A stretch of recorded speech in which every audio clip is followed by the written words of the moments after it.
नमस्कार मंडळी, मी पंढरनाथ ठोंबरे. आपलं चॅनल नक्की सबस्क्राईब करा. आपली प्रतिक्रिया ही नक्की कळवा.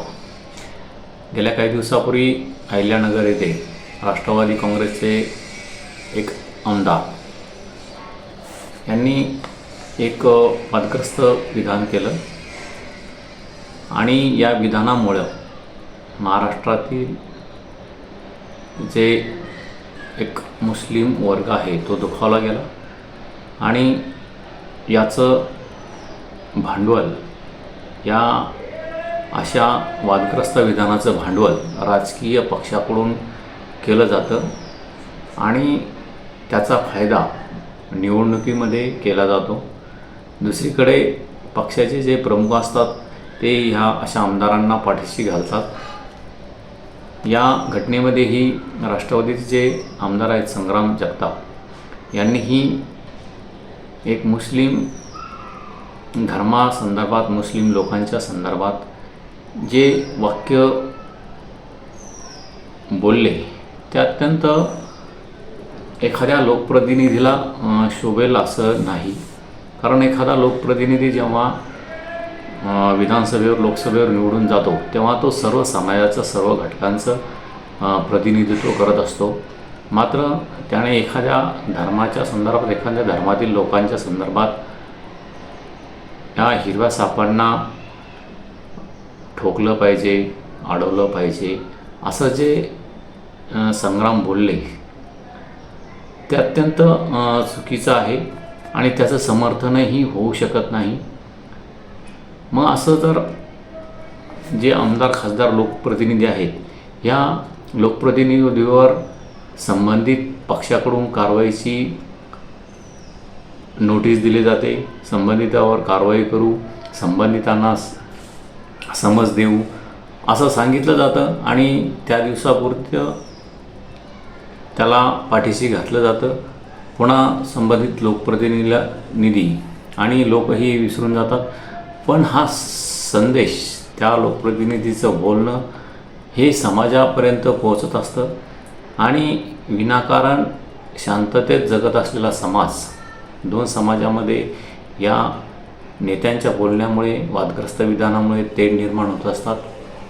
ओबीसी मराठा समाजाचं आरक्षणाचा प्रश्न असो, यामध्ये दोन समाजाचा हक्काचा प्रश्न आहे. मराठा समाज जर आरक्षण मिळावं म्हणून आंदोलन करत असेल तर ओबीसी वर्ग हा मराठा समाजाला ओबीसीमध्ये घेऊ नका असं म्हणून जर आंदोलन करत असेल तर दोन्हीही समाजाला आपण चुकीचं म्हणता येणार नाही. कारण दोन्हीही समाज हे आपल्या हक्कासाठी लढत आहेत. मात्र यामध्ये एखाद्या लोकप्रतिनिधीने या संदर्भात राष्ट्रवादी काँग्रेसचे जे मंत्री आहेत छगन भुजबळ हे लोकप्रतिनिधी असताना, एखाद्या संविधानिक पदावर बसलेले असताना ते एखाद्या समाजाची बाजू घेऊन बोलत आहेत, हे अत्यंत चुकीचं आहे.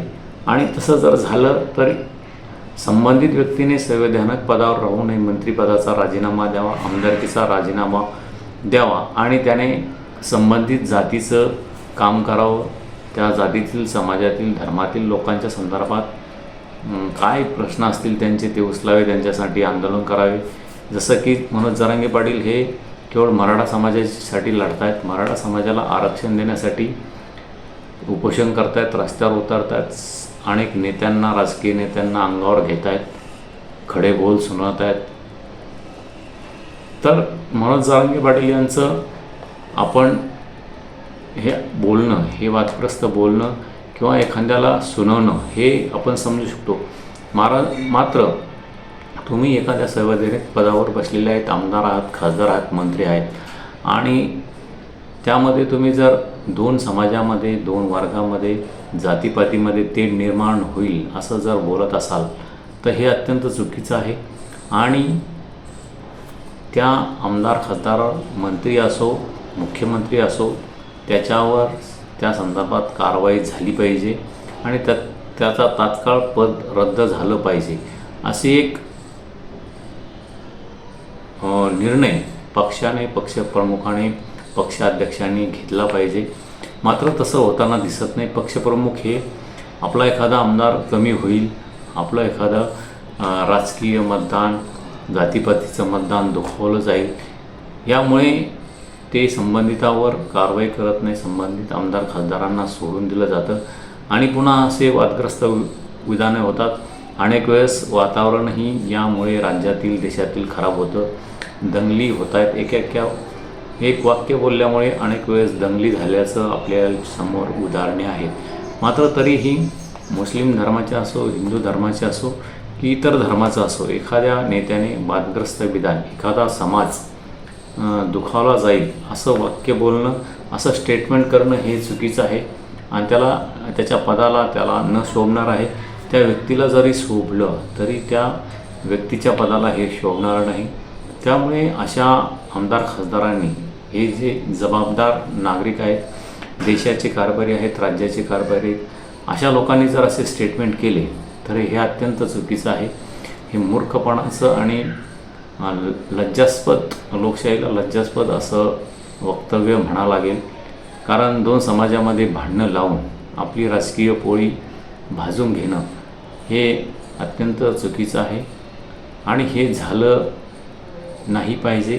त्यासाठी पक्षाध्यक्षांनी अशा आमदार खासदारावर कारवाई केली पाहिजे, मंत्र्यावर कारवाई केली पाहिजे आणि स्वतः त्या व्यक्तीनेही आपल्या पदाचा राजीनामा देऊन एखाद्या जाती धर्माच्या हक्कासाठी लढलं पाहिजे.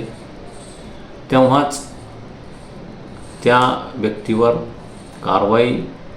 मात्र तरीही समाजात तेढ निर्माण होणारं कोणीही बोलत असेल तर त्याच्यावर कारवाई ही झालीच पाहिजे. तेव्हा समाजामध्ये शांतता ही टिकून राहील. अनेकदा दोन समाज सलोख्याने वागत असताना, गाव पातळीवर असो, शहर पातळीवर असो, एकत्र नांदत असताना त्यांच्यामध्ये एखादं विधान राजकीय नेत्याकडून केलं जातं, त्यांना उचकवलं जातं आणि त्यामुळे दंगली घडतात. अनेक प्रकार या प्रकरणामुळे होतात, जाळपोळ होते. मात्र या लोकांना त्यानंतरही पाठीशी घालण्याचं काम राजकीय पक्षाकडून, नेत्याकडून केलं जातं.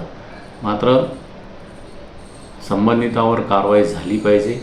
जसे की राष्ट्रवादी काँग्रेसचे संग्राम जगताप पाटील असो, इकडे छगन भुजबळ असो, गोपीचंद पडळकर असो, यांनी जर एखाद्या धर्माच्या, जातीच्या संदर्भात जर एखादं वाक्य बोललं ज्यामुळे समाजामध्ये तेढ निर्माण होईल, तो कोणीही असो, कोणीही आमदार खासदार, कोणत्याही जाती धर्माचा असो, कोणत्याही पक्षाचा असो, त्या आमदार खासदाराला पदावरून हाकललं गेलं पाहिजे.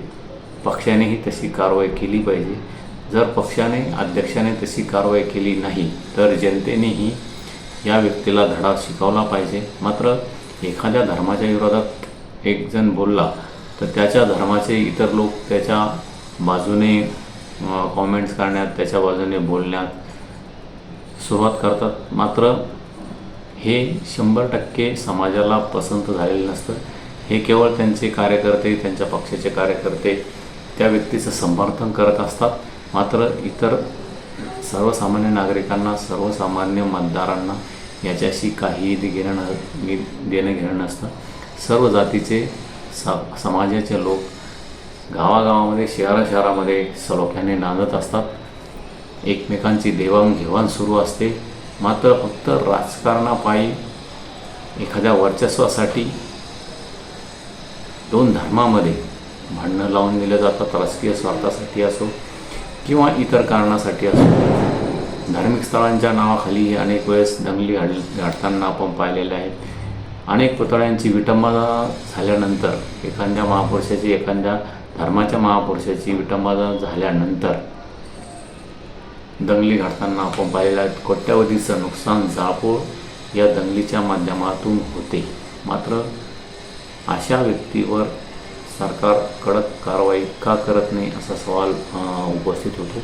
आपणही आपली प्रतिक्रिया नक्की कळवा की असे समाजामध्ये जे दोन समाजामध्ये तेढ निर्माण करणारा असो, धार्मिक तेढ निर्माण करणारा असो किंवा एखाद्या महापुरुषाच्या संदर्भात एखाद्याने केलेलं वादग्रस्त वक्तव्य असो, अशा लोकांवर कारवाई का होत नाही, अशा लोकांवर कारवाई झाली पाहिजे असं माझं ठाम मत आहे. आपणही आपली प्रतिक्रिया नक्की कळवा की असं जाती धर्माच्या संदर्भात महापुरुषाच्या संदर्भात एखादं वादग्रस्त वक्तव्य जे समाजाला पटणार नाही, तो हिंदू असो, मुस्लिम असो, दलित असो, ख्रिश्चन असो, आपल्या देशामध्ये धर्मनिरपेक्ष राष्ट्र म्हणून गणलं जातं, मात्र ते पाळलं जात नाही. एखाद्या पक्षाच्या नेत्याने, संविधानात पदावर बसलेल्या एखाद्या जबाबदार व्यक्तीने एखाद्या धर्माच्या विरोधात असं बोलणं योग्य नाही. त्याच्यावर तत्काळ कारवाई झाली पाहिजे. आपणही आपली प्रतिक्रिया नक्की कळवा.